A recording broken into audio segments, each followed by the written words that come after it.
안녕하십니까. 암호화폐 정보를 전달해드리는 닥터 비트맨입니다. 목요일도 슬슬 마무리되고 있습니다. 어떻게 오늘 하루 잘 보내셨나요? 시간이 참 빠른 것 같은데 오늘 남은 시간도 잘 보내시길 바라면서 목요일의 마무리는 과연 어떠한 소식들이 반겨주게 될지 보도록 하겠습니다. 최근 암호화폐 시장이 그리 좋은 상황은 아니지만 펀더멘탈 자체는 그리 나쁘지 않습니다. 특히 미국에서 암호화폐 시장을 제도권 안으로 들이려는 노력을 하고 있을 뿐 아니라 이러한 움직임 덕에 많은 기관 투자자들의 투자가 이어지고 있는데요. 이러한 긍정적 펀더멘탈을 베이스로 많은 애널리스트들의 의견들이 나오고 있습니다.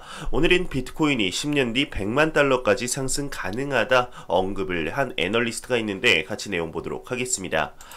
유명 애널리스트 같은 경우는 비트코인 10년 내 100만 달러까지 상승 가능하다 언급을 했습니다. 유명 전문 미디어 코인텔레그래프에 따르면 유명 암호화폐 애널리스트 피터슨의 경우는 트위터를 통해 비트코인이 향후 10년 내 100만 달러까지 오를 것이라는 전망을 내놓았습니다. 그는 메칼프의 법칙을 근거로 들었는데 메칼프의 법칙이란 한 네트워크의 가치는 사용자 한 명이 늘어날 때마다 기하급수적으로 늘어난다는 법칙이라고 합니다. 이 법칙을 근거로 볼 때 비트코인이 11,000달러 아래로 하락하지 않을 확률은 90%라며 비트코인 가격이 11월 12,000달러 그리고 2024년 1월 10만 달러를 돌파한 데 이어 2028년에는 100만 달러까지 오를 것이라는 관측을 내놓았습니다. 앞서 그는 2017년 스스로 고안한 시세 추정 모델을 바탕으로 2018년 BTC 3,500달러, 2019년 7,000달러 비교적 정확하게 예측한 바 있어 더욱 신뢰가 가는데 과연 비트코인이 10,000달러 넘어서 이제 100배를 상승한 그 100만 달러까지 상승을 할 수 있을지 이런 퍼포먼스를 보여주게 될지 한번 기대해 보도록 하겠습니다. 이러한 소식과 더불어서 기관 투자자들의 암호화폐 투자 통로라고 불리우는 기업이 있습니다. 바로 그레이스케일의 운용 자산인데요. 그레이스케일의 운용 자산이 전주 대비 큰 폭으로 상승을 했다고 합니다. 내용 보도록 하겠습니다. 그레이스케일의 운용 자산이 63억 달러로 전주 대비 4억 달러 상승을 했다고 합니다. 암호화폐 투자 펀드 그레이스케일이 트위터를 통해서 10월 13일 기준 총 운용자산 규모가 63억 달러를 기록했다 밝혔습니다. 이는 전주 대비 4억 달러 증가한 수치인데 최근 들어서 기관 투자자에 대한 소식들이 끊임없이 나오는 것 같아 가격은 상승하지 않았지만 전체적인 분위기는 나쁘지 않다 볼 수가 있을 것 같은데요.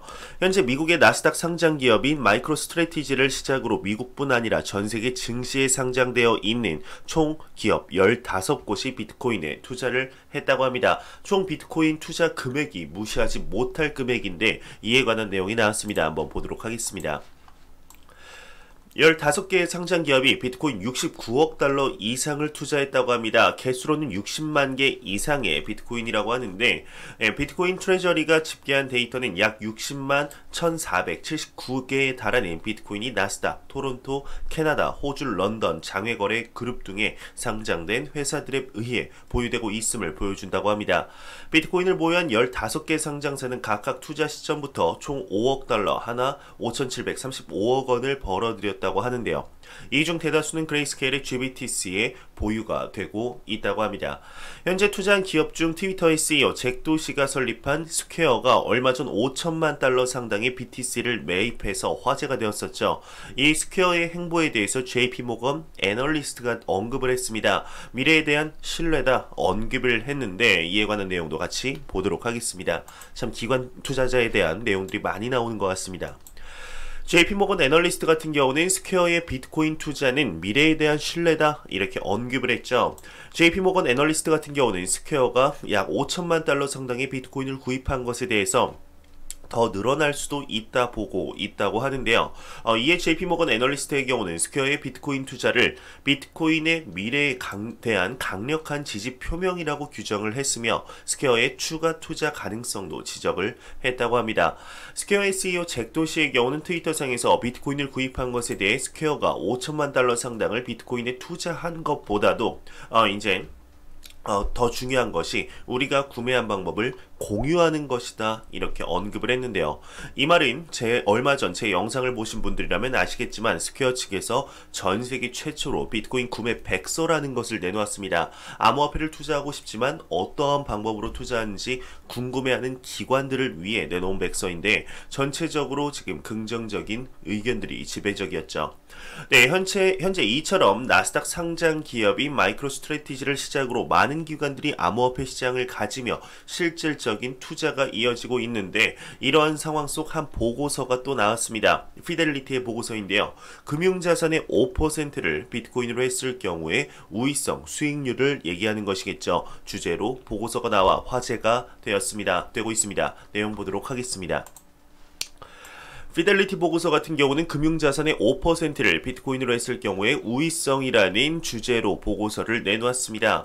미국 최대 금융회사죠. 피델리티의 암호화폐 관련 자회사인 피델리티 디지털 에셋, 즉 FDA가 비트코인을 포트폴리오에 포함시켜야 더 큰 이익을 볼 수 있다 언급을 했습니다.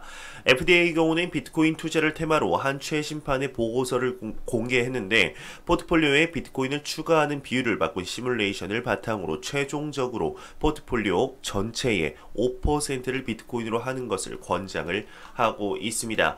지금 여기 보시는 그래프가 비트코인을 포함한 비율별로 이익 시뮬레이션을 돌린 그래프인데 그래프 가로 연도수가 이제 가로가 연도수, 세로는 이익 퍼센테이지, 그리고 1년 그래프당 4개 바가 있죠. 4개 중 맨 왼쪽의 경우는 비트코인을 안 넣은 포트폴리오, 그 오른쪽은 1%, 세 번째는 2%, 네 번째는 3%의 비중을 포트폴리오에 넣었을 때 이익률인 것이죠. 그 결과 5%를 넣었을 때 최상의 이익을 볼 수 있다 언급을 한 것인데 밑에 비트코인과 다른 자산의 상관성을 보자면 거의 상관성이 없다 볼 수 있다고 하네요. 현재 이처럼 많은 기관 투자자 그리고 매체들 보고서가 암호화폐 시장의 상승을 기다리고 있는데 과연 앞으로의 암호화폐 시장에 꽃이 피게 될지 같이 지켜보도록 하겠습니다.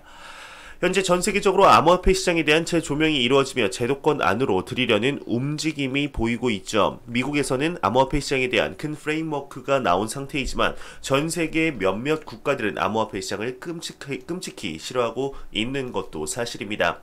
오늘은 그 대표적인 국가인 러시아에서 소식이 나왔습니다. 러시아의 화폐 단위는 루블화이죠. 이 루블화를 디지털화시킬 가능성이 있다고 하는데 내용 보도록 하겠습니다. 러시아 중앙은행의 디지털 화폐 보고서 디지털 루블화의 가능성이라는 주제로 기사가 나왔습니다. 러시아 중앙은행이 중앙은행 발행 디지털 통화이죠. CBDC인 디지털 루블화에 대한 협의서를 공개한 것으로 알려졌다고 합니다. 연말까지 피드백을 받고 있다고 하는데 시민과 기업의 변화하는 수요에 맞춰 디지털 루블화의 발행 가능성을 검토하고 있다고 합니다. 시험 운용까지 할 가능성이 있다고 하는데요. 밑에 많은 내용이 있지만 개인정보 보호 문제와 디지털 루블화가 사회에 가져오는 이점이라는 부제만 한번 보려고 합니다. 일단은 개인정보 보호 문제를 보자면 러시아뿐 아니라 다른 국가에서도 우려되었던 문제점인데요. 러시아에서는 고객 신원 확인인 KYC를 통해 익명으로 사용은 불가능하지만 어떠한 목적으로 거래를 했는지는 알 수가 없다고 합니다. 사회에 가져오는 이점이라는 부제를 보도록 하겠습니다. 사회에 가져오는 이점이라는 부제를 보면은 혜택으로는 총 4가지가 있습니다. 요점만 말씀드리자면 첫 번째로는 자금 이동의 신속화로 인한 혁신과 경쟁의 촉진, 두 번째로는 부정부패의 방지, 세 번째로는 금융 인프라가 부족한 지역의 새로운 금융 활성화, 네 번째로는 국내 자금의 외부 유출 방지 등을 들 수가 있다고 하네요. 현재 러시아 측에서도 암호화폐를 방지하지만 CBDC는 계속해서 연구를 하고 있습니다. 이러한 것들을 볼 때 러시아 측의 암호화폐 금지가 풀릴 가능성도 어느 정도 있지 않을까 생각이 듭니다. 가끔씩 CBDC의 발전이 암호화폐 시장의 부흥과는 전혀 관계가 없다라는 이야기들이 많습니다. 하지만 앞뒤가 전혀 맞지 않는 이야기이죠. CBDC의 기반 기술이 비트코인이라는 것, CBDC의 발전과 대중화로 인해 암호화폐 시장은 무조건 반사 이익을 얻을 것이라는 것 잊지 않으셨으면 좋겠습니다. 매일같이 나오는 리플 XRP에 관한 내용이 오늘도 또한 나왔습니다. 어제부터 시작하여 리플 스웰 2020에서 나오는 언급들이 많이 나오고 있는데 그중 세계은행 그룹 책임자가 언급한 금융 소외계층 포용의 중요성이라는 주제를 가져와 봤습니다. 이 주제의 경우는 리플 CEO 빵영이 자주 언급하던 부분이기에 가져와 봤는데요. 내용 같이 보도록 하겠습니다. 리플스웰 2020 세계은행 그룹 책임자가 말하는 금융소외계층 포용의 중요성이라는 헤드라인으로 지금 기사가 시작되고 있죠. 올해는 최초로 리플스웰 컨퍼런스가 가상으로 개최가 되었습니다. 2017년부터 매년 열리는 중요 행사 중 하나인데 유명인사를 많이 부르기에 주목을 많이 받고 있죠. 그중 세계은행 책임자가 말하는 금융소외계층 포용이라는 부제를 보도록 하겠습니다. 핀테크 금융포섭의 세션에서 세계은행 그룹의 마헤식 어탐찬다니의 경우는 자신이 담당하는 금융소외계층 포용에 관한 직무나 그 중요성에 대해 언급했다고 하는데, 이는 초반에 말씀드렸지만 리플사가 여태까지 추진해온 메인 테마입니다. 금융소외계층 포용의 금융소외계층에 대해 이렇게 언급을 했습니다. 이것을 목표함에 있어 큰 목표로 내건 것은 극도의 빈곤 퇴치 그리고 번영의 공유 촉진 두 가지이며, 이것은 세계은행 그룹의 두 개의 목표이기도 하다 언급을 하고 있습니다. 극도의 빈곤을 겪은 사람들에게 저축이나 이제 송금, 투자를 가능케 하는 것은 금융적인 레질리언스, 즉 회복하는 힘을 준다 지적을 하고 있는데요. 실제로 케냐에 도입된 엠페사를 예로 들며 이용한 사람들의 금융 회복력이 굉장히 높았다고 합니다. 여태까지 빈곤층의 금융 서비스 접근성이 낮았던 이유 중 하나가 서비스 제공자들의 이익이 이제 수익성이 적은 것이죠. 이게 과제였다고 설명하고 있는데, 디지털화에 의해 비용 단가를 억제하면서 빈곤층의 금융 서비스를 제공할 수 있게 되었다고 합니다.